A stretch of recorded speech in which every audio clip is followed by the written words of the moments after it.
Halo semuanya sahabat channel Riset Globalisasi. Tetap semangat dan sukses selalu. Saya akan membahas seputar baling-baling kipas kapal laut atau yang biasa kita kenal dengan sebutan propeller. Yuk simak terus videonya, jangan lupa subscribe, like dan komen ya, agar saya lebih semangat lagi dalam membuat videonya. Apa sih baling-baling kapal laut atau yang biasa disebut propeller? Baling-baling kapal laut atau biasa disebut juga dengan propeller merupakan komponen kapal yang terkoneksi langsung dengan mesin kapal agar bisa berjalan. Untuk menghasilkan energi gerak sebagai pendorong kapal, propeller akan terus berputar. Kemudian mendorong kapal agar terus berjalan sebagai ganti gayung manual. Secara umum, propeller berbentuk seperti kincir angin yang bergerak untuk menghasilkan energi. Gerakan propeller terjadi karena adanya gaya dorong dari hasil pembakaran mesin yang terhubung langsung dengannya. Pusat kinerja terjadi pada mesin yang ada di ruangan khusus mesin. Propeller dihubungkan atau dipasangkan pada pangkal yang muncul di badan kapal dengan struktur yang sedemikian rupa supaya bisa bergerak normal. Pergerakan dari propeller sendiri menyerupai skrup atau kincir angin yang berputar sesuai laju angin. Komponen kapal yang satu ini secara langsung bersinggungan dengan air laut. Propeller mendorong berat air melalui reaksi perputarannya yang bertumpu di porosnya. Untuk mengurangi gesekan secara langsung dan menghindari poros propeller aus, dipasanglah sebuah bantalan. Selain itu, setiap kapal memiliki propeller dengan jumlah dan panjang bermacam-macam sesuai dengan kebutuhan kapal. Sementara itu, berdasarkan bentuk dan fungsinya propeller memiliki beberapa jenis. Jenis propeller ini dipengaruhi oleh tipe kapal, badan kapal, termasuk juga dengan tinggi serta lebarnya kapal. Untuk mengetahui jenis-jenisnya apa saja, berikut ini ulasan seputar jenis-jenis propeller.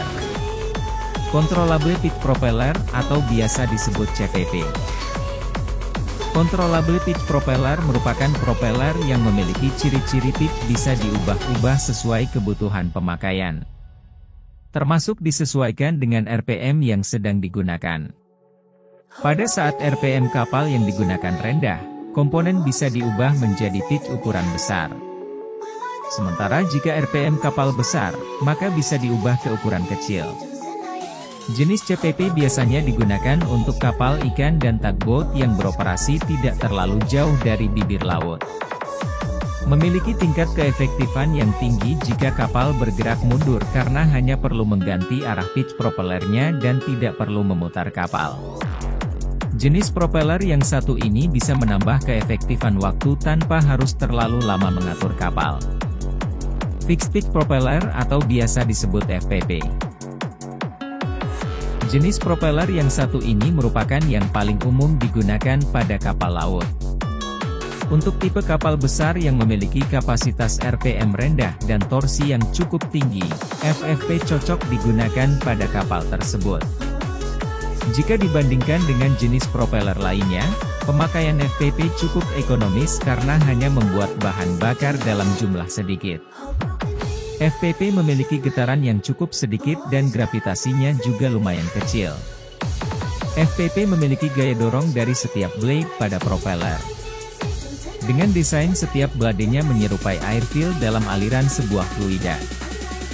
Adjustable Bolted Propeller atau biasa disebut ABP.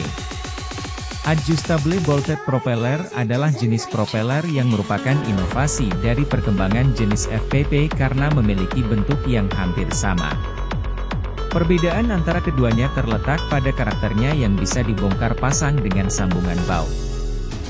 Jenis propeller ini bisa sangat menguntungkan pada sebuah kapal karena propeller bisa dikencangkan dan direnggangkan menyesuaikan dengan kebutuhan kapal. Azimuth Thrusters. Jenis propeller selanjutnya adalah azimuth thrusters. Jenis propeller yang satu ini juga bisa memudahkan kapal saat mundur ke belakang.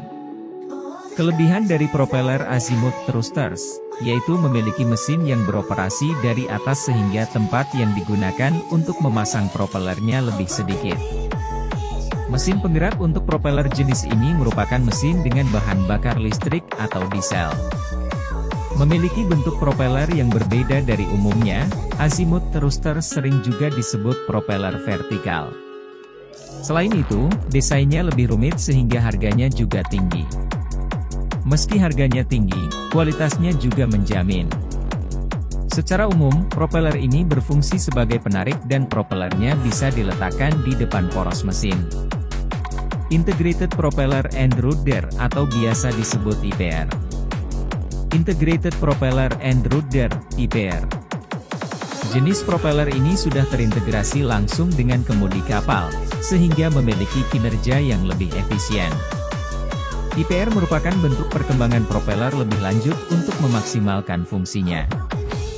Secara fungsional IPR dapat menguntungkan pengendalian kapal lewat kemudi karena arus air yang didorong propeller akan meringankan kerja kemudi. Hal tersebut tentunya akan membuat bahan bakar yang digunakan lebih irit.